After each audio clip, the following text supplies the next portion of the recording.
अब आते हैं मैकेनिज्म वाले पार्ट पे। सबसे पहले क्या होगा कि साउंड आएगी, साउंड क्या करेगी, जो ऑरिकल होता है ये कलेक्ट करता है साउंड को, फिर वो उसको आगे भेजता है, फिर ये एक्सटर्नल ऑडिटरी मीडियम के थ्रू टिम्पैनिक मेम्ब्रेन पे जाके हिट करेंगे, जिसकी वजह से इन एंड आउट मूवमेंट होगा टिम्पैनिक मेम्ब्रेन का।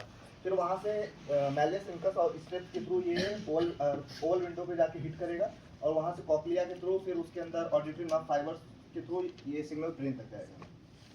अब role of external ear, external ear क्या करता है, डायरेक्ट करता है साउंड वेव को टिम्पैनिक मेम्ब्रेन के ऊपर। अगर एक्यूमुलेशन हो जाए वैक्स का तो साउंड का जो कंडक्शन हो जाता है वो स्लो हो जाता है या फिर रुक जाता है। मिडिल ईयर का क्या क्या रोल होता है, रोल ऑफ टिम्पैनिक मेम्ब्रेन, जो साउंड वेव प्रोड्यूस होती है उसके वजह से जो प्रेशर चेंज हो जाता है टिम्पैनिक मेम्ब्रेन में, उसी की वजह से ये टिम्पैनिक जो होता है इन और आउट मिडिल ईयर के मूव करता है। टिम्पैनिक मेम्ब्रेन जो होता है रेजोनेटर की तरह एक्ट करता है, जो कि प्रोड्यूस करता है वाइब्रेशन ऑफ साउंड। हाँ, ऑडिटरी ऑसिकल, टिम्पैनिक मेम्ब्रेन जब इन एंड आउट मूव करेगा तो उसके वजह से जो मैलियस इंकस स्टेप्स है उसके थ्रू साउंड का ट्रांसमिशन होगा, जो कि ओवल विंडो के अगेंस्ट में जाके हिट करेगा, और पेरिलिम्ब जो कि प्रेजेंट होता है स्केला वेस्टिबुलाई के अंदर उस पर भी जाके हिट करेगा। इम्पीडेंस मैचिंग, इम्पीडेंस मैचिंग क्या होता है, ये एक प्रोसेस है जिसके जो टिम्पैनिक मेम्ब्रेन और ऑडिटरी ऑसिकल कन्वर्ट करता है साउंड एनर्जी को मैकेनिकल वाइब्रेशन में कॉक्लियर फ्लूइड के अंदर, जिसमें मिनिमम लॉस ऑफ एनर्जी होता है। क्यों, कैसे होता है, by matching the impedance offered by the fluid. Impedance का मतलब क्या होता है, इम्पीडेंस मतलब होता है ऑब्स्ट्रक्शन या फिर opposition of the passage of the sound.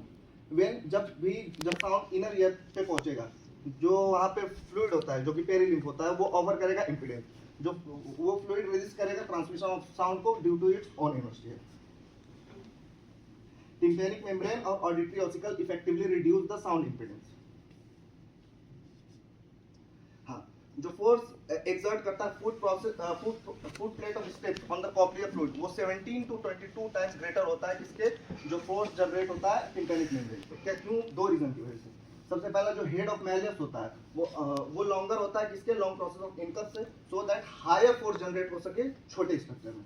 और दूसरा होता है हमारा टिम्पैनिक मेम्ब्रेन का जो एरिया होता है वो 55 मिलीमीटर स्क्वायर होता है, जो कि लार्जर होता है फुट प्लेट ऑफ स्टेप्स के एरिया से 3.2 स्क्वायर मिलीमीटर से। इसकी वजह से प्रेशर इंक्रीज हो जाता है। क्यों प्रेशर इंक्रीज हो जाता है, एक प्रेशर का फॉर्मूला आता है, pressure equal to force upon area. जब सेम फोर्स लगेगा तो प्रेशर जो होगा इनवर्सली प्रोपोर्शनल टू एरिया हो जाएगा। तो अगर एरिया ज्यादा होगा तो उसकी वजह से प्रेशर कम लगेगा, वही यहाँ पे कह रहा है कि फुट प्लेट ऑफ स्टेप्स पे जो प्रेशर होगा वो वहाँ पे बढ़ जाएगा, क्योंकि इसका एरिया कम है। सिग्निफिकेंस का क्या होता है, सिग्निफिकेंस यही होता है कि वो मिनिमम लॉस ऑफ एनर्जी कराता है। ये बहुत इंपॉर्टेंट चीज है एग्जाम पॉइंट ऑफ व्यू से। पढ़ो सब, देखो। हाँ, role of station tube, role of station tube का रोल क्या होता है, ये इक्वलाइज करता है प्रेशर को either side of the tympanic membrane. Tympanic membrane के आइदर साइड में प्रेशर को इक्वलाइज करता है। हाँ, रोल ऑफ इनर ईयर। अब ट्रैवलिंग वेव क्या होती है, जब भी यहाँ पे स्टेप जो होता है ये ओवल विंडो पे जाके हिट करेगा, उसके वजह से ये जो इसके अंदर फ्लूइड होता है स्केला वेस्टिबुलाई के अंदर पेरिलिम्फ, उसके अंदर वाइब्रेशन वो होगा। ये ना कि ये पूरा यहाँ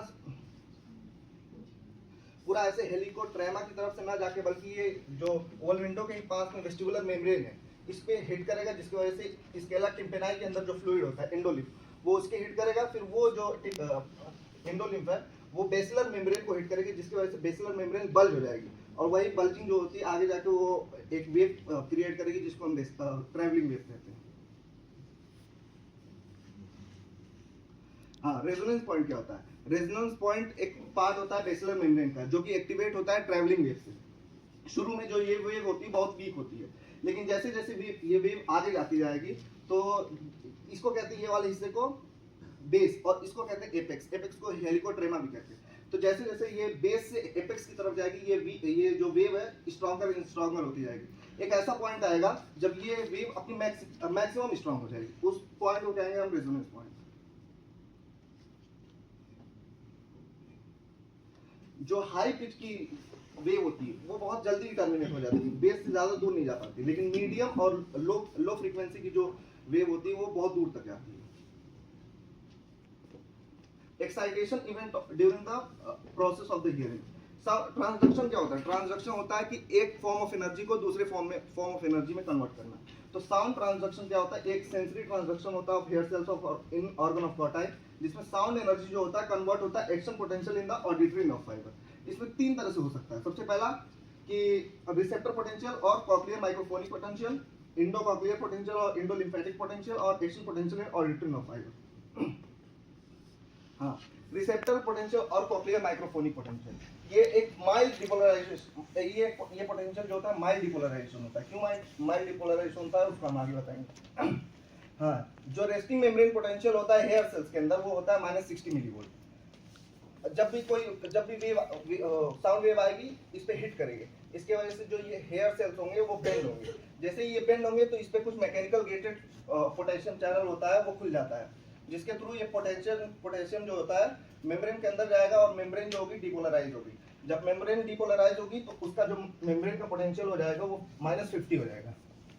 -60 से -50 ज्यादा चेंज नहीं हुआ है, इसीलिए वहां पे कहा गया है कि ये माइल्ड डिपोलराइजेशन कराता है। अब जब डिपोलराइजेशन होगा तो उसकी वजह से कुछ न्यूरोट्रांसमीटर रिलीज करेगा जो कि एक्शन पोटेंशियल जनरेट करेगा ऑडिटरी नर्व फाइबर के अंदर। और वो जो न्यूरोट्रांसमीटर होता है वो कौन सा होता है? ग्लूटामेट होता है। ये इंडोकॉक्लियर पोटेंशियल है, ये इसकी थ्योरी है। अभी इसको देख लेते हैं। ये हमारी फ्लूइड है, इसको कहेंगे हम पेरिलिम, और इसके अंदर ये अंदर की वाली फ्लूइड को कहेंगे हम एंडोलिम। पेरिलिम का हम जनरली पोटेंशियल मान के चलते हैं कि 0 होता है, और ये हेयर सेल्स का अभी पीछे हम लोग पढ़ के आए कि हेयर सेल का जो पोटेंशियल होता है वो -60 मिलीवोल्ट होता है। तो अगर RMP of hair cell with respect to अगर हम पेरिलिम देखें तो -60 -0 कितना हो जाएगा? -60। और वही एंडोलिम का जो पोटेंशियल होता है वो +80 से 85 के बीच में होता है। तो RMP of hair cell with respect to अगर हम एंडोलिम देखें तो -60 +85, ये -140 से -150 के बीच में होता है।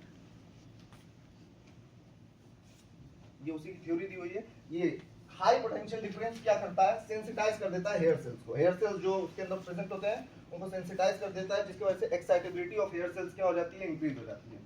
Also increase the response of cells even to slight movement of stereo. अब आ जाते हैं एक्शन पोटेंशियल है ऑडिटरी नर्व फाइबर। ये यहाँ पे थ्योरी है और ये एक डायग्राम है, इससे समझा देते हैं। अब ब्रेन के कुछ पार्ट में जो पार्ट में ये इन्वॉल्व होता है उसको पहले बताते हैं। सबसे पहले हमारा जो होता है ऊपर ब्रेन का कॉर्टेक्स रीजन, टेम्पोरल लोब में होता है, जो भी होता है ऑडिटरी सेंटर होता है जिसको हम हेजल्स कॉर्टेक्स भी कहते हैं। एरिया नंबर 41 एंड 42 होता है। फिर उसके बाद आता है मीडियल जेनिकुलेट बॉडी और इंफीरियर कॉलिकुलाई। ये दोनों वाइट बंडल फाइबर से एक दूसरे से कनेक्ट होते हैं। फिर उसके बाद आता है सुपीरियर ऑलिवरी न्यूक्लियस। फिर उसके बाद ये कॉन्ट्रालेटरल साइड में आ जाएगा हमारा कॉक्लियर न्यूक्लियस। कॉक्लियर न्यूक्लियस दो होते हैं, डोर्सल और वेंट्रल।